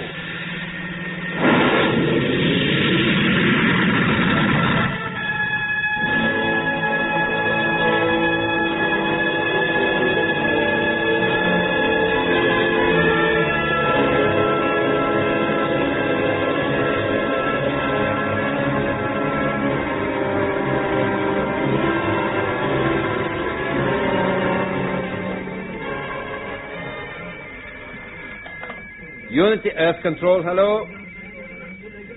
Oh, yes. We can see that on the central monitor. Keep tracking. What is it, Kelvin? Oh, that tracking officer, what's his name? Manelli. Is drawing our attention to the fact that Kent's ship is now inside the atmosphere and braking smoothly. Don't discourage our friend Manelli. A little more of his efficiency, and we should not have lost the main interference transmitter. Turn up the sound monitor. Right. We should hear Woomera broadcasting the preliminary landing instructions. EV 74, range 1545. There they are. Hello, SM.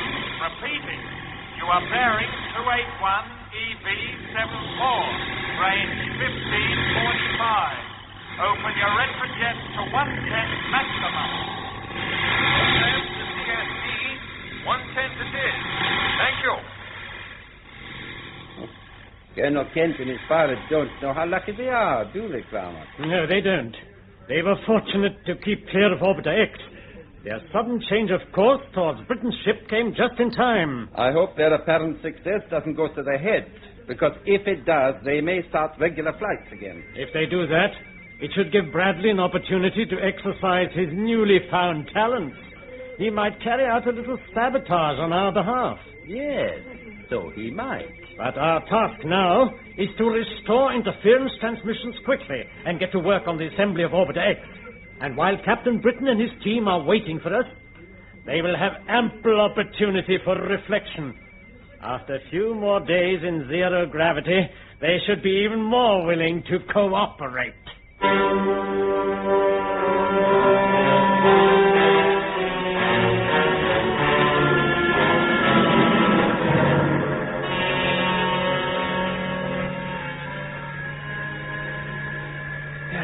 Well, the old ship's beginning to look more like herself now. You had any luck with the radio, Mac? No, Bob told me to lay off it. Did he? Yeah, well, it's pretty obvious that if we started transmitting, his signals would be intercepted by Kramer, and we'd be on the receiving end of the missile before you could say night. Yes, I know that, but we'll have to use the radio just before we land. Why? Well, ships don't just drop down into Woomera without getting ground clearance first. This one's going. Hey, you two. Stop nattering and help me take over the new compressor, will you? Yeah, Bob. Coming. Now, look. We can't afford any mistakes. Once we start moving, we've got to keep going. Otherwise, the unitists will be on our tail. True. Dickie, you're supposed to be the expert. Have a look at these connections. Aye, sir. Chief Petty Officer Hicks, for it. Yeah, sometimes I wish I still was a chiefy. Just think of all that flight engineer's pay that's pouring into that account of yours while you're out here. Oh, I don't know about that.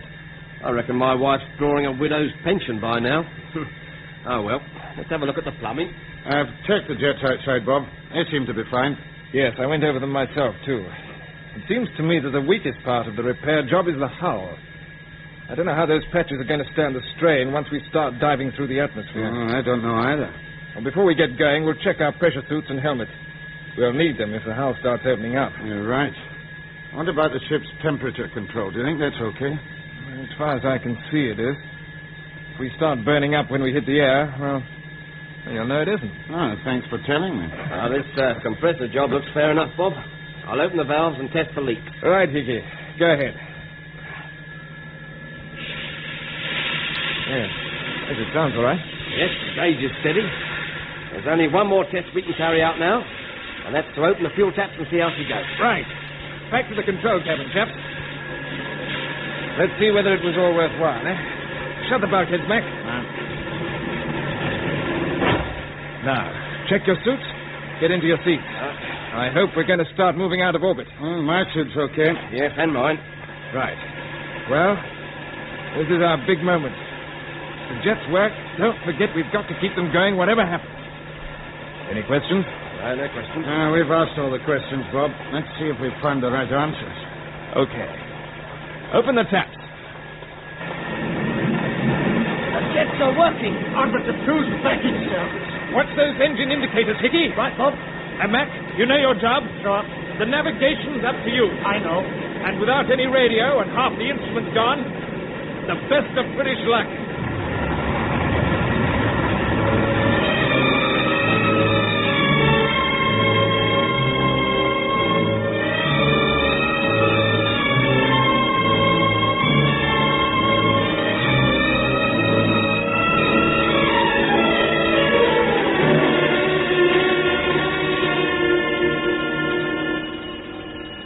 This is Unity Earth Control calling tracking stations. Keep sweeping. That ship must be located quickly. Kelvin, what has happened? Oh, Dr. Kramer, it is unbelievable, but Orbiter 2 has disappeared. What? The tracking stations are sweeping for her now. There must be some mistake. No, I am afraid not. Hello, yes? Right, put it through. The trackers have got her. The picture is coming up on number 1 monitor. Yes, there it is. Yes. That is Orbiter 2, under control with all jets working. Interesting. You take it very calmly. That ship was a derelict. Who has repaired it and who is on board? The answer is perfectly obvious. Not to me. There is no mystery. We have simply underestimated the ingenuity of our Commonwealth Space Project friends. You will remember that we saw Colonel Kent's ship stop alongside Orbiter 2. Yes. Now we know why he stopped. It was to put a repair squad on board. They would have taken all the necessary equipment with them, and this is the result. Yes, of course, you're right. Then what are your instructions? I see no reason for extreme measures. If the ship makes a safe landing, it can do no harm. But CSP will regard it as a great achievement.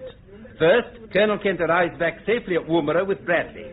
Then, if his salvage squad arrive, confidence will be restored and flying restrictions may be relaxed. You may be right there, Gilvin. Then what do you suggest? Let me see. Our main interference transmitter is out of action, but we can still transmit an emergency service for a short time. Oh, yes, it screened the return of Bradley to Orbiter 1. Exactly. We can use it again to jam the CSP tracking stations. Also, it will cut all communications between Orbiter 2 and Woomera. Of course. And without the help of electronics, the ship is hardly likely to make a successful landing. No. Even more important, perhaps, the people at Woomera will have little or no warning of its approach. They may even regard it as hostile and take the appropriate defensive action.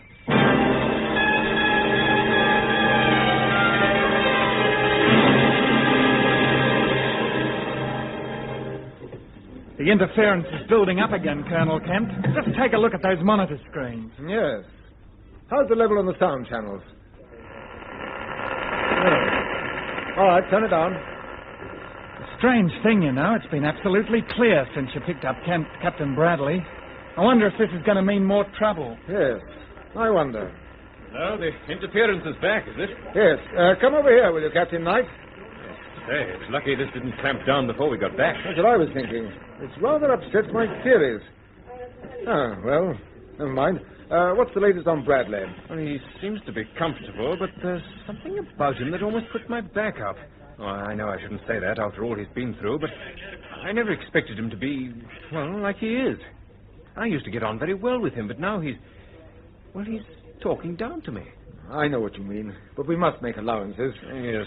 The doctors say he stood up to his ordeal very well, and they're very pleased with him. You know his wife's flying out from England? Yes.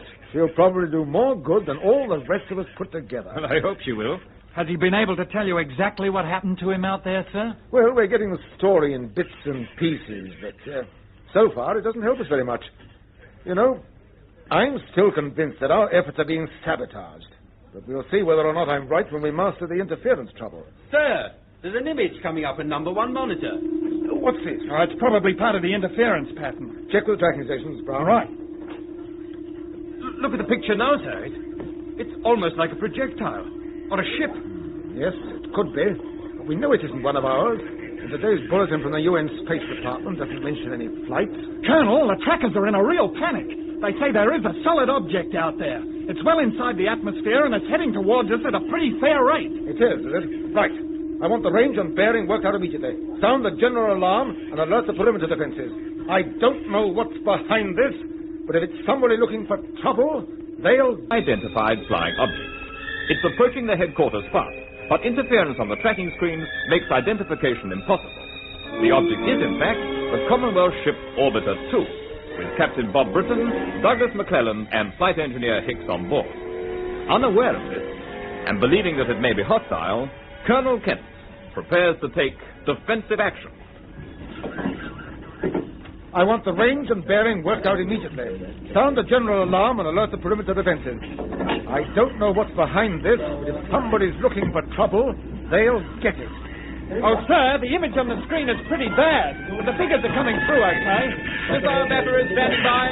Feed the predictor information straight to them. Yes, Colonel. The UFO's bearing 209 EV27, range 951, altitude 75 miles. Still heading towards us. Order the missiles to line up. Right, lining up now. Keep tracking, Brown. Yes, Colonel. You're quite sure the UN Space Department knows nothing about any flights? Absolutely sure. We've checked. All the same, we can't open fire until we know beyond all reasonable doubt that the object is a projectile aimed at Woomera.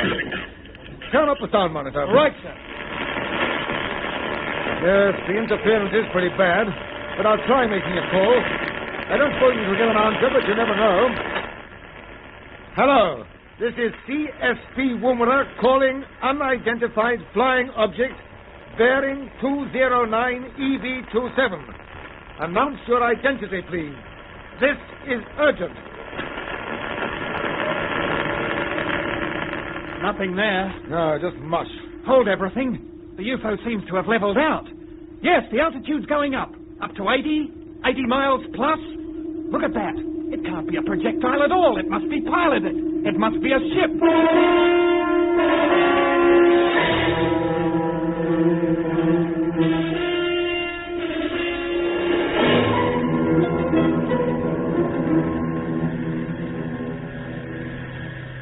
Sorry we had to overshoot our target and climb away from Woomera, chaps. It was either that or we'd have burnt up, Bob. Yes. Blimey, it was like a furnace when we got down into the atmosphere. What's our position now, Mac? We're almost over the Gulf of Carpentaria. Altitude's around 90 miles. So, the big question is, do we carry on and make a complete circuit around the Earth? Or do we turn and make another dive towards home sweet home? Well, if we make the full circuit, we should have bags of time to slow down to landing speed. But what about Kramer and the Unitas? Yes, it's 10 to 1 they'd start throwing things, and we'd be a nice, easy target to the blighters. Yes, that's the whole trouble, Hickey. Well, I reckon we ought to turn and dive. Let's risk it. If we start heating up again, we can always pull out, as long as we don't leave it too late. Yeah, that's the only way, Bob. All right. What's the cabin temperature now? It's fallen to 120 degrees. Shades of Aden. I remember when I was there in the Navy, it was so blooming hot. You can tell us about that some other time, old lad. How's the cooling plant working? It's a bit dicey. We should have given it a thorough check when we carried out the general repairs, I suppose. Can't be helped now. The thing is, are we all agreed that we have another bash for Woomera? Yeah. Yes, agreed. Right. Then open up the starboard jets at 9/10 maximum. We'll start turning. Okay. Here we go, and the best of luck. That's fine.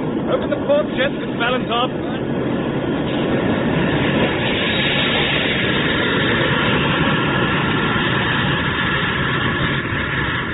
Good. That's all.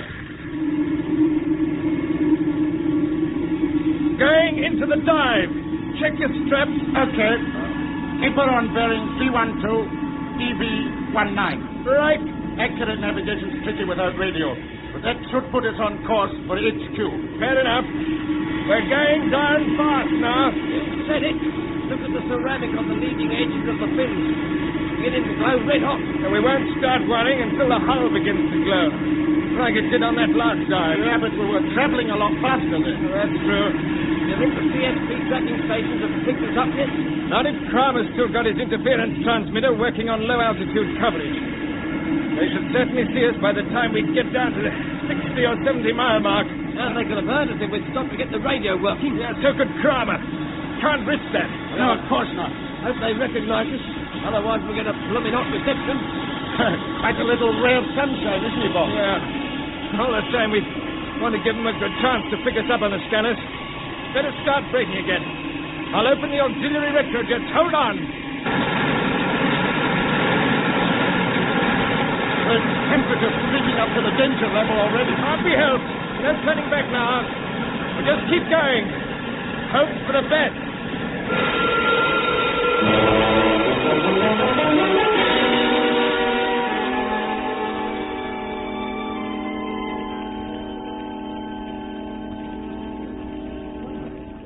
UFO bearing 042, EV23. Altitude 60 miles. It looks as if it's holding to its course this time, Sir Charles.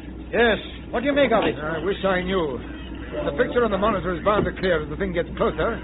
Yes, that is clearing now. Yes, the object's beginning to take shape. It's obviously diving out in the interference zone. How about another call on the RT? I'll try. Hello, CSP Woomera, calling UFO. Are you receiving me? Come in, please. Still no answer. Look at the picture. Yes, I'm looking. Surely that outline's familiar. It's exactly like one of our own ships. Yes, it is. I say, sir, the tracking station at Mount Isa has just come through to say that UFO looks like Orbiter 2. And look at the screen now. I can't understand. Well, neither can I, but seeing's believing. Trackers report Orbiter 2 approaching on bearing 042, EV18. There must be a mistake. I was aboard the ship myself less than a week ago. It was derelict, empty, orbiting 1,200 miles above the Earth. It needed major repairs. Which seem to have been carried out. But who by? Perhaps we shall know the answer to that question quite soon. According to the predictors, the ship ought to touch down 25 miles to the west of our landing zone. But it may change course on the final approach. If it doesn't, will you take me out to meet it in one of the jet helicopters, Kent? I will. Do you think it's wise for you to come, Sir Charles? Oh, why shouldn't I? You don't imagine we're going to find a crew of Martians waiting for us, do you? Well, whoever they are, they can't be our chaps. Not unless they've been helped by some outside agent. What do you mean by that? What I mean is, Britain, McClellan, and Hicks left Orbiter 2. You know that because you went aboard. Yes? So if they returned to the ship and brought it home, we shall have to treat them very carefully. You understand? Yes, I think I do.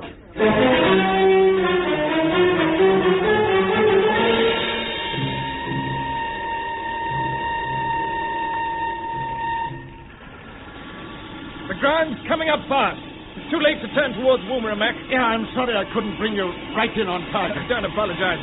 We're not far off. The ground's smooth enough for landing. Our only trouble now is cutting down speed. I'm going to start leveling out. The G-force will hit us pretty hard. Are you ready for it? Yeah, all set, Bob. Right.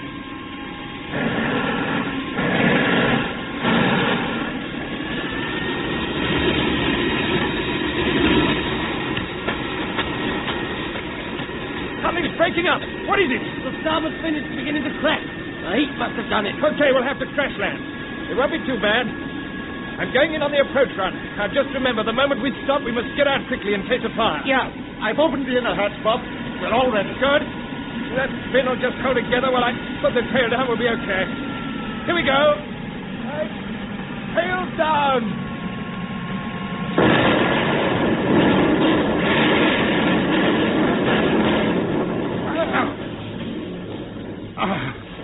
Well done, Bob. It was a nice bit of work, Bob. You both all right? Yes, all right. Sure. Out we go. Quickly, come on. After being in zero gravity, you feel you weigh about a ton when you stand up. We must move. Yeah, you said it. Those fuel tanks might go up at any moment. The hatch is jammed. I think it's shifting. Here, we'll give you a hand. Right. Get your shoulder to it, mate. Okay. Right. Go on. Out we go. Jump. Oh, look at that. The engine room's burning all right. Yes. Just got out in time. Come on, run for it. Fast as you can. Let's find some cover. A dip in the ground will do. Anything to screen us from the blast when the tanks explode. There's a dip. Straight ahead. It goes down 3 or 4 feet. Just a jump. Into it quickly and life, lad. Okay. Come on, Higgy. Don't worry, I'm with you. Good man. Over we go into the dip. Heads down.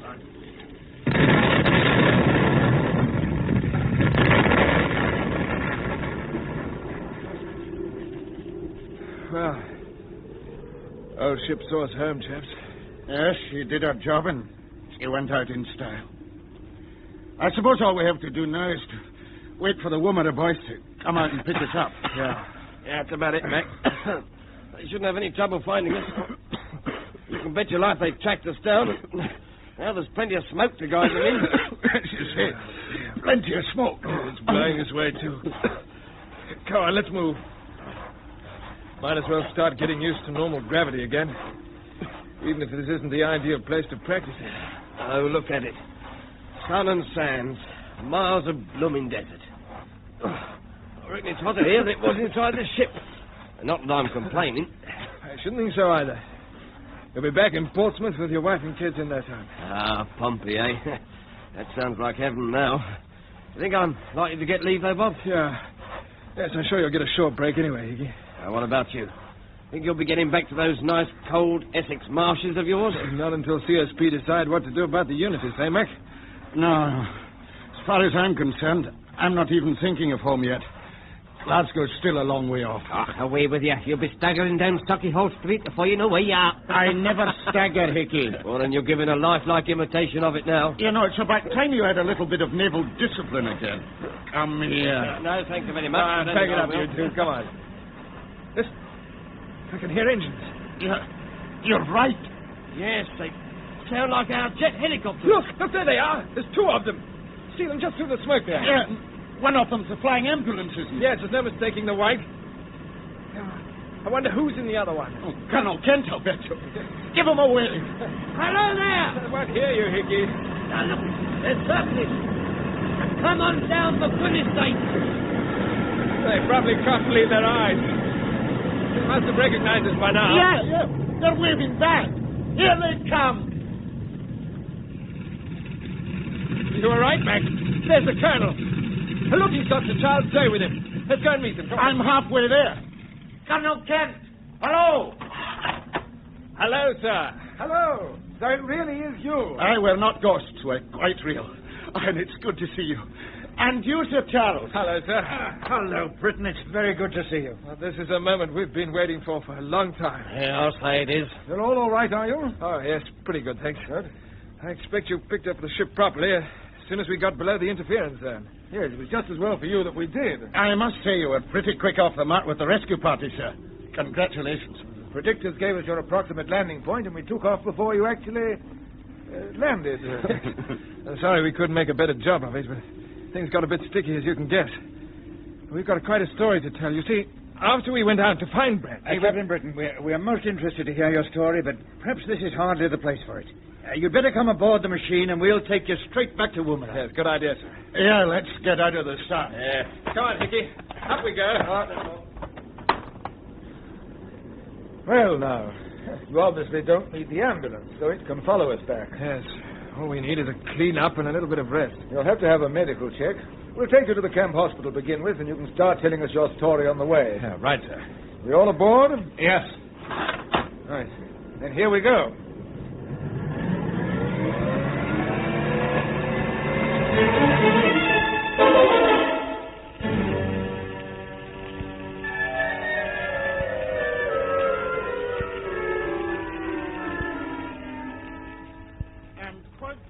Bob, I don't like it. I don't think Kent and that old idiot of a minister believe a word we've told them. No. Did you see the Colonel's face when you explained how we repaired Orbiter 2? And when you said we've been on board the Orbiter X workshop rocket, well, he looked downright suspicious. Just take it easy, boy. That's your trouble, Bob. Sometimes you're too easy. Just because this numbskull Kent, your senior officer, you say, yes, sir, no, sir. Mac, be quiet. No, I won't. Visiting us here in this hospital room is as good as locking us up. We're under arrest, that's what we are. Oh, they haven't told us yet, but don't worry, they will, when they've cooked up a case. That's enough, Mac. Don't you realize, while Colonel Blimp and his satellite minister are fumbling round in circles, Kramer's getting down to business. Now, look, Mac.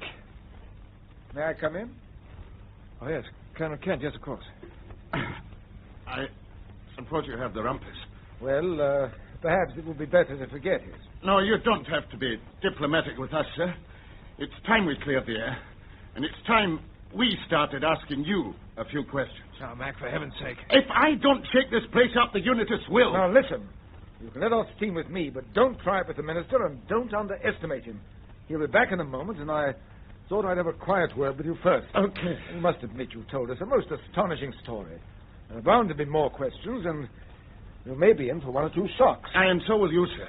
If you don't believe what we tell you. I'm bound to say that's perfectly true, sir. There is a very serious danger, and you've got to accept the Cool down, both of you. You must be patient. And to you in particular, Mac, a word of warning. Keep yourself in check and don't lose your temper. Now, this will be Sir Charles. Now, remember what I said. Come in. Sir Charles. Well, gentlemen, it's nice to see you. I hope all of you are beginning to settle down. It's a little early to say yet, Sir Charles. Well, I'm glad to see that you're in good shape medically. Yes. And mentally, I think. Oh, good. Well, now, Colonel Kent and I have been having a serious talk about what you told us. And there are just one or two points in your story that I'd like to clear up, so suppose you make yourselves comfortable and try and relax. All right, we'll try, Sir Charles. Now, Britain, when you first arrived at this place you call Unity Headquarters, I gather that you expected to be faced with a program of indoctrination. I should say there was no doubt about it. You seem very sure of it. Oh, yes. It wasn't difficult to recognize the early stages of the brainwashing technique. You know, the build-up of tension, uncertainty, repetitive noises, bright lights, interrogation. We had all that from the moment we arrived. But it made no impression on you. No. We weren't there long enough. But given time, do you think it might have had some effect? I honestly don't know. Presumably, Captain Bradley would. Bradley? Yes, I expect he would, poor chap. Well, he's been there long enough now. He's probably had the full treatment.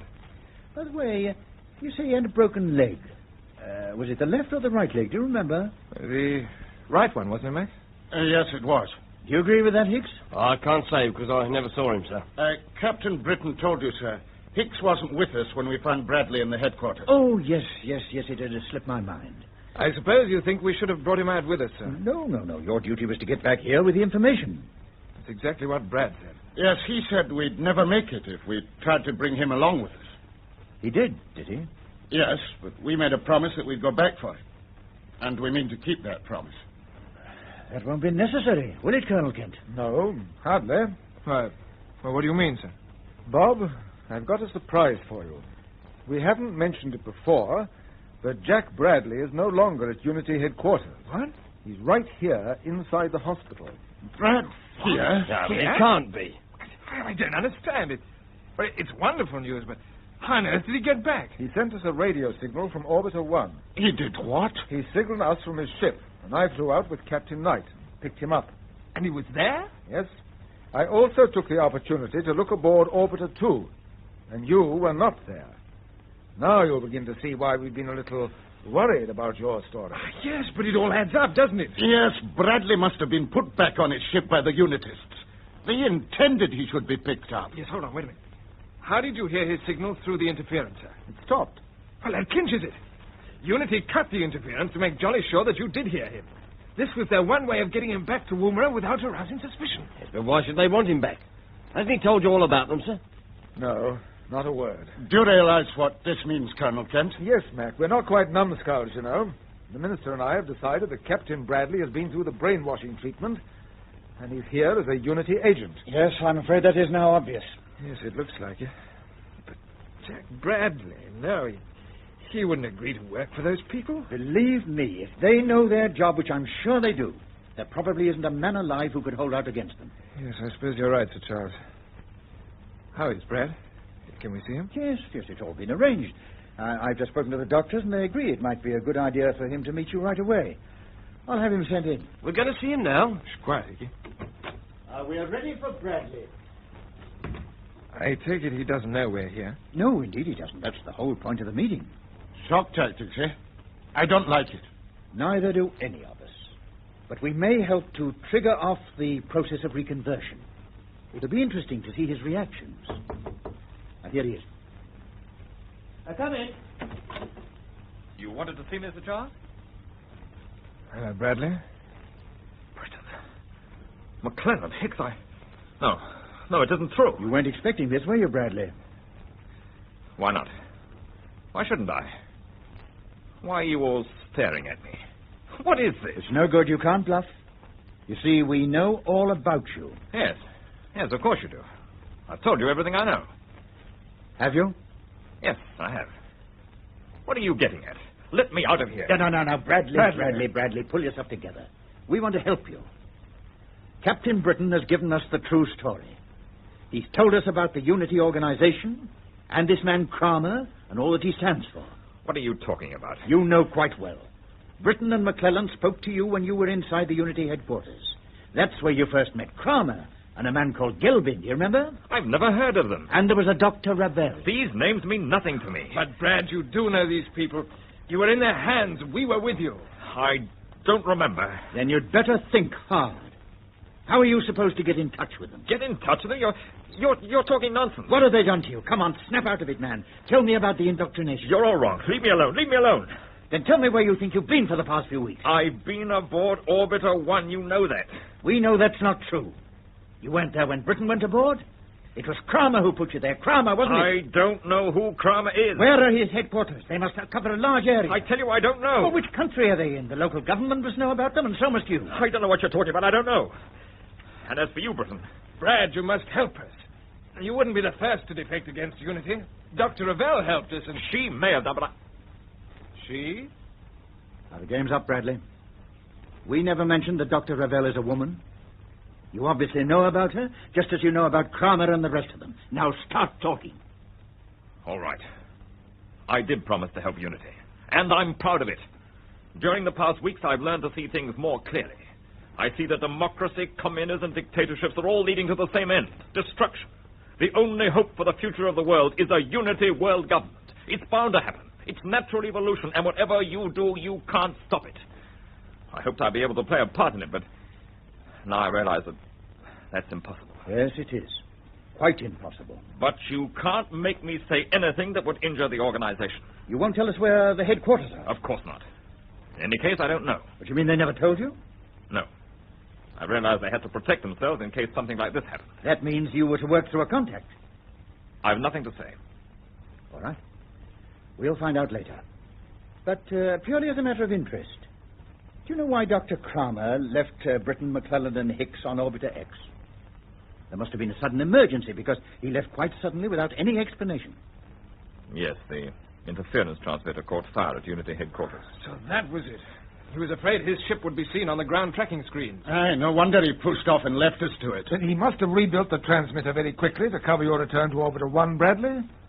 No, he used a small emergency setup. Yes, of course. Of course. It will be obviously some time before Kramer can put the main transmitter back into service and return to Orbiter X. Don't you believe it? Their people are efficient. The new transmitter's probably working already. I wonder. Colonel Kent, would you be good enough to ring through to Central Control and check on them? By all means. Central Control speaking. Oh, hello, Brown. Kent here. Yes, sir. Tell me, what is the interference like on the sound and vision monitors at the moment? Well, there isn't any, sir. Both channels are clear. I suppose they would be when we don't want to use them. Yes. Well, perhaps you've got something there. Right. That's all I wanted to know. Okay, sir. You heard that, Sir Charles? Yes, thank you. It appears that Dr. Kramer is less efficient than you thought, Bradley. I'm not saying any more. You can do what you like. Now, don't worry. You may not realize it, Bradley, but you're a sick man. We'll see that you're properly cared for. Come along, Bradley. This way. The minister and I will be back in a moment, Bob. Yes, sir. What do you know? I know what I'd like to do to Kramer and his gang. So do I. I think what they must have done to Bradley. He's a completely different man. Yes. Will he ever be himself again, Bob? Yes, but it may take some time. Yeah, it was Pretty grim the way he caved in when he first saw us. He soon pulled himself together, didn't he? Yeah, and when he realized he'd given himself away, he came right out on Kramer's side. Well, we'll see what happens when his wife visits him. Yes, well, she may be able to help. Well, gentlemen, I promised you some shocks. We've still another one in store for you, haven't we, Sir Charles? Yes, I'm afraid we have. I hope it's not a case of meeting another Bradley. I must say I feel a bit shaken after that. Oh, we all do. Yes, it was pretty frightening. I couldn't agree more. Now, listen, gentlemen. This unity organization's got to be broken up. But the important thing is that we don't want Kramer to know we're on his tail. Otherwise, he'll go into action. Am I right, Bob? Yes, quite right, sir. He's got stacks of ballistic missiles, and he won't hesitate to use them if he thought he was in danger. So at the moment, our best line of attack is through you. Well, yes, I suppose it is, but what can we do? It may be a job with a one-way ticket, Britain. So I shall quite understand if you decide not to take it on. The point is this.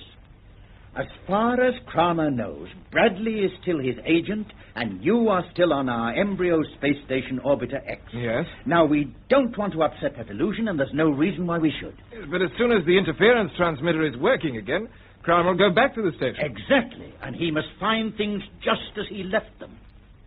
You mean you want us to go? Yes. Colonel Kent and I are asking you to return to the place you struggled so hard to get away from. In other words, what we are asking you to do is to go back to Orbiter X.